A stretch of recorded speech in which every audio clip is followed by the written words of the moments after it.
Hello everyone, welcome to रदाव hair studio. आज के वीडियो में हम बात करने वाले हैं कि अगर आपके पास हेयर एक्सटेंशंस हैं तो आप उनकी केयर किस तरीके से कर सकते हैं, किस तरीके से उन्हें वॉश कर सकते हैं, कैसे उनको आपको स्टोर करना चाहिए जिससे वो लंबे समय तक आपके साथ बने रहें और सॉफ्ट और शाइनी भी लगें। तो स्टेप 1 है जो बहुत ही ज़्यादा इम्पॉर्टेंट है। आपको आपके हेयर एक्सटेंशन को कैसे कोम करना है, कैसे ब्रश करना है। एक ये हेयर एक्सटेंशन की कोम्ब होती है, लूप ब्रश टाइप का होता है ये। इससे ही आपको अपने एक्सटेंशंस को कोम करना है और आपको ये हैबिट बना लेनी चाहिए कि आपको बिल्कुल भी इसे खींच के ब्रश नहीं करना है, जेंटल ब्रशिंग करनी है इसकी। जेंटली आपको इसे ब्रश करना है और ताकि कोई भी स्ट्रैंड्स जो है, इस पे नॉट है जो, वो इस बाल को उखाड़ ना दे। तो इससे आपको जेंटल ब्रशिंग करनी है। तो स्टेप 1 तो ये हो गया कि आपको जेंटल ब्रशिंग करनी है, बिल्कुल भी खींचना नहीं है इन बालों को। और स्टेप 2, जो अगर हम स्टेप 2 की बात करें तो मान लीजिए अगर आपके बाल उलझ गए हैं, ठीक है, ये टांगल हो चुके हैं, और अगर आपको इन बालों को सीधा करना है, इनको डी टांगल करना है, टांगल फ्री करना है, तो उसके लिए आप क्या करेंगे, कभी भी अपने बालों को ना ऊपर से ब्रश नहीं करते हैं। टांगल फ्री करने के लिए, डिटांगलिंग के लिए हमेशा नीचे से ऊपर की तरफ ब्रश करना होता है। नीचे से धीरे धीरे धीरे धीरे आपको टांगल्स हटाने हैं और ऐसे करके walk your way up to the roots.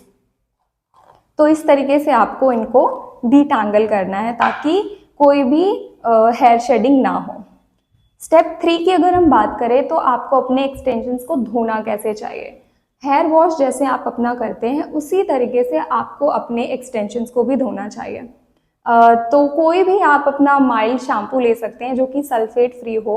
उस तरीके का शैम्पू जो आप अपने बालों के लिए यूज़ करते हैं, वैसा बालों में वैसा शैम्पू लेके आप अपने एक्सटेंशंस को पहले शैम्पू कर लीजिए अच्छे से, और फिर उसके बाद शैम्पू का वाटर रिंस करने के बाद आप इस पर कंडीशनर लगा सकते हैं। कंडीशनर लगाने के बाद आपको 2 से 5 मिनट का वेट करना है और उसके बाद कंडीशनर को धो देना है। और फिर इसको ड्राई करने के लिए आपको बिल्कुल भी इसको टॉवल लेके ऐसे रगड़ना नहीं है, आपको टॉवल लेके इसको पैड ड्राई करना है। और पैड ड्राई करने के बाद आप इसको नॉर्मल हवा में सूखने के लिए रख दीजिए। उसके बाद अगर आप चाहें तो इसको ब्लो ड्राई भी कर सकते हैं, क्योंकि 100% नेचुरल हेयर है।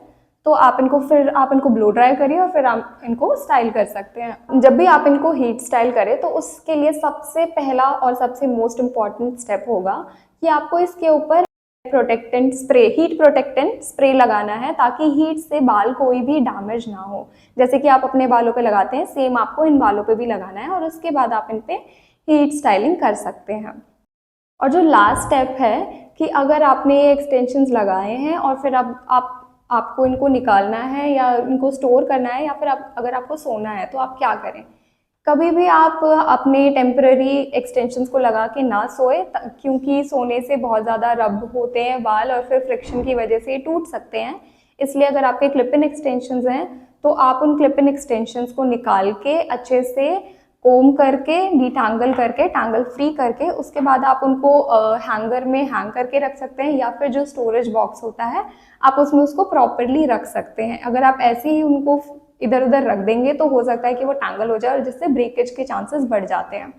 तो फिर तो इसी तरीके से आपको इनको या फिर आप हैंग करके या फिर आप इनको बॉक्स में स्टोर करके रख सकते हैं। अगर परमानेंट एक्सटेंशंस की बात करें, आपने अगर आई टिप्स लगा रखी है या फिर फेदर एक्सटेंशंस लगा रखे हैं, तो अगर आपको सोना है तो सोने से पहले आप लो पोनी टेल में बनाकर आप सो सकते हैं। और मैं रेकमेंड करूंगी कि आप सिल्क पिलो पे सोएं ताकि बालों में फ्रिक्शन कम हो और उनमें ब्रेकेज के चांसेस कम हो जाएं। अगर आप इन सिंपल स्टेप्स को फॉलो करते हैं तो आपके भी एक्सटेंशंस आपके साथ बहुत टाइम तक रह सकते हैं। और अगर आपको कोई भी एक्सटेंशंस लेने हैं हमसे तो लिंक आपको डिस्क्रिप्शन पे मिल जाएगा और आप वहाँ से हमारी वेबसाइट विजिट करके हमारे प्रोडक्ट्स को खरीद सकते हैं।